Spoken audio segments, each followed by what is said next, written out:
اور سر ایک بڑی دردناک حدیث ہے ابو ذر غفاری کے بارے میں، وہ حاکم میں ہی ہے، المستدرک الحاکم میں۔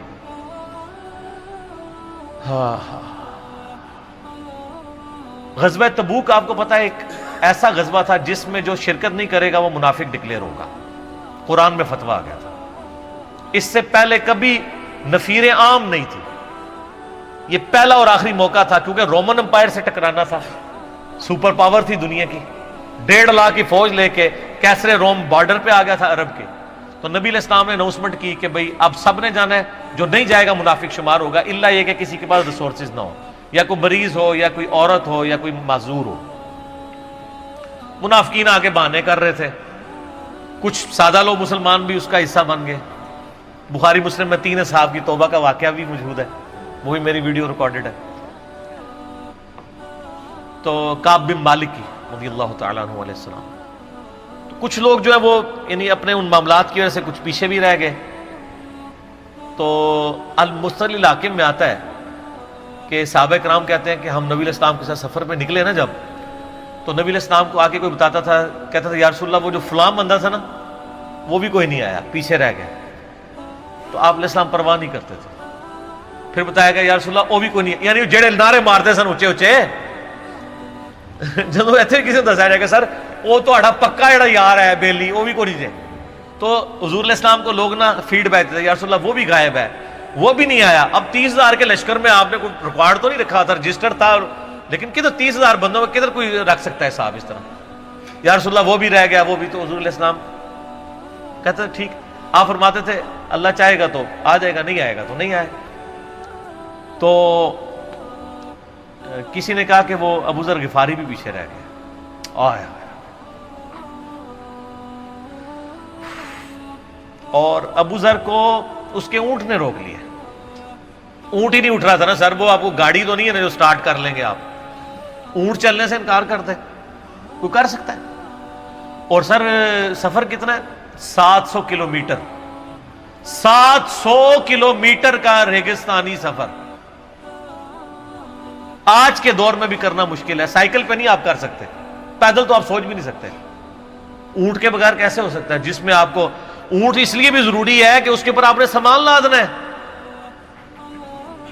پانی نہیں راستے میں پینا، ریگستان میں تو کئی کلومیٹرز تک کچھ بھی نہیں ہوتا، بھوکے پیاسے مریں گے، پھر آپ قافلے سے بھی جدا ہیں۔ تو ابو ذر غفاری کوشش کرتے رہے کس طریقے اونٹ، اسی دوران قافلہ نکل گیا آگے، تو وہ اونٹ اٹھا ہی نہیں ہے، تو حضرت ابو ذر غفاری نے اپنا سامان اپنی پیٹھ پہ لاد لیا، پیدل چل پڑے ریگستانی سفر میں۔ حاکم کی روایت ہے کہ ہم نے دیکھا دور سے ایک اکیلا شخص آ گیا جس کی پیٹھ کے اوپر بورا لدا ہوا ہے،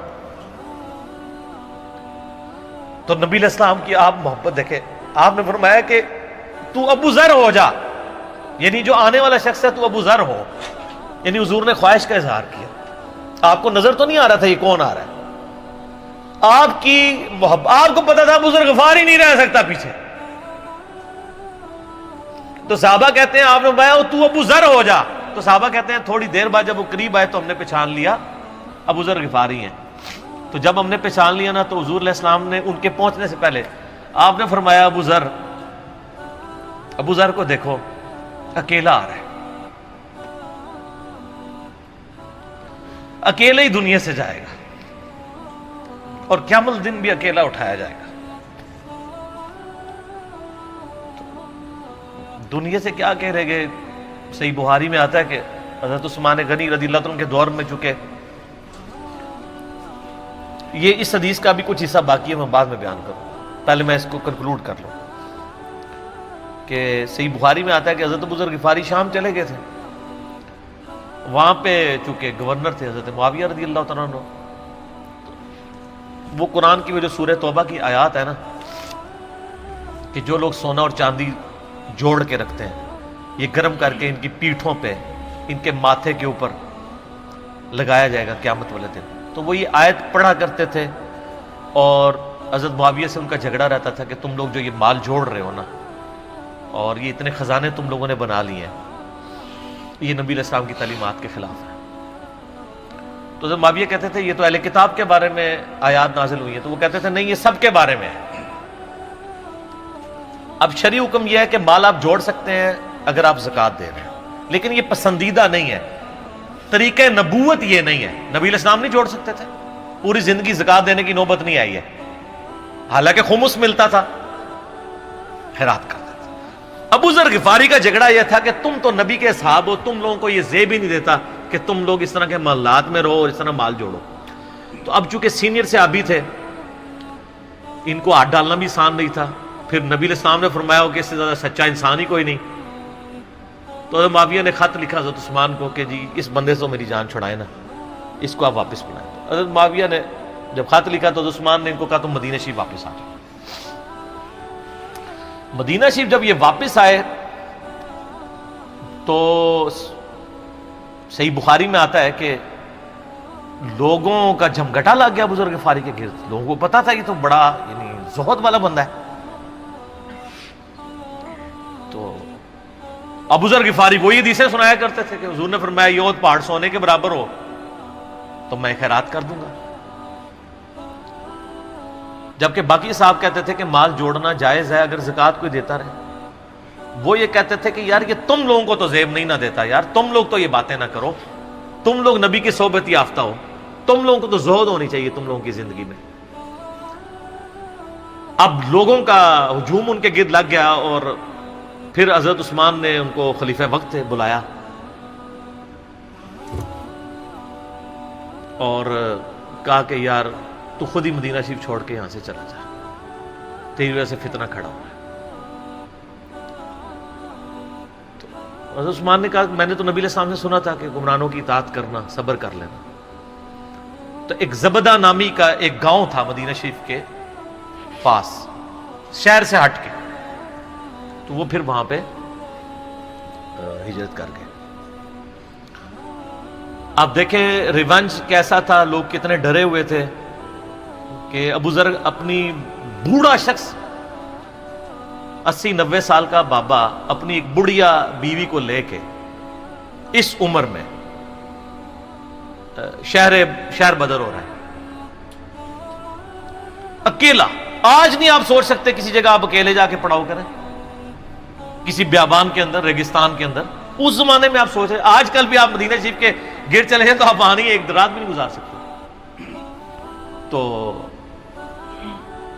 کوئی شخص حضرت ابو ذر غفاری کو سی آف کرنے نہیں آیا سوائے حضرت علی کے، اور وہ بھی مدینے کی باؤنڈری تک آئے۔ ان کو پتا تھا ان کے سٹانس کے بارے میں، اور حضرت علی نے ان کو جب سی آف کیا تو کہا کہ میں چونکہ حکمران وقت کی اطاعت کا پابند ہوں، میں مدینے کی باؤنڈری سے باہر نہیں جاؤں گا۔ اگر مجھے کوئی اس طرح کا یعنی حکم اجازت مل جاتی تو میں تیرے ساتھ جاتا۔ ایران والوں نے حضرت علی علیہ السلام کے زندگی کے آخری 10 سال کے اوپر ایک فلم بنائی ہے، امام علی علیہ السلام۔ اس میں ابو ذر غفاری کے سارے واقعات انہوں نے فلمائے ہیں سر، دیکھنے والے جب مولا علی چھوڑنے آتے ہیں، پھر جو ان کی ڈیبیٹس ہوتی ہیں مدینہ شریف میں لوگوں کے ساتھ، وہ ساری انہوں نے ویڈیو میں فلما دی۔ پھر یہ چلے گئے وہاں پہ رہنا شروع ہو گئے۔ اب اس حدیث کی طرف واپس آ جائیں جو فرمایا آپ علیہ السلام نے اکیلے ہی مرے گا۔ تو ابو ذر غفاری، اس حاکم کی روایت میں آتا ہے ابو ذر غفاری کی موت کا وقت قریب آ گیا، صرف بیوی ہے پاس۔ بیوی نے رونا شروع کر دیا کہ حضرت آپ فوت ہو گئے، آپ کو کفن کون دے گا، آپ کو غسل کون دے گا، آپ کو دفنائے گا کون، میں عورت ذات کیا کر سکتی ہوں۔ حضرت ابو ذر نے کہا کہ نبی علیہ السلام سے میں نے سنا تھا کہ تو اکیلا مرے گا، پھر مسلمانوں کا ایک قافلہ وہاں سے گزرے گا جو تجھے کفن دے کے دفنائے گا اور جنازہ بھی پڑے گا۔ تو نے فکر نہیں کرنی، جب میں مر جاؤں تو میری لاش کو چوراہے پہ رکھ دینا، گزرگاہ پہ، جو یعنی مدینہ کی طرف راستہ آتا تھا گاؤں ایریا سے گزر کے، اللہ میرا بندوبست کر دے گا۔ وہی ہوا کہ ان کے مرنے کے بعد مسلمانوں کا ایک قافلہ دور سے آ رہا تھا. تو اسی مستدل حاکم کی حدیث میں آتا ہے کہ سر قافلہ بھی سنے پھر کون ہے؟ عبداللہ ابن مسعود رضی اللہ عنہ. ابو ذر غفاری بھی زہد کے امام، ابن مسعود بھی زہد کے امام، ابو درداء بھی زہد کے امام.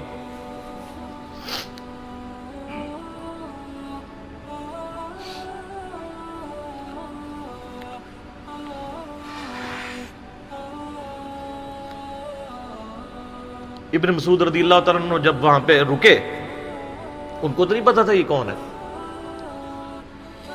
تو انہوں نے کہا بی بی کیا وہ؟ ان کا میرا خامند مر گیا ہے. ان کا یہ کون ہے؟ تو انہوں نے کہا ابو ذر غفاری. عبداللہ ابن مسعود کی چیخ نکل گئی، چیخ ماری انہوں نے. ان کا واہ! اللہ کے نبی نے فرمایا تھا کہ ابو ذر اکیلا آ رہا ہے تبوک کے موقع پہ، دنیا سے بھی اکیلا جائے گا، اور قیامت الدن بھی اکیلا اٹھایا جائے گا.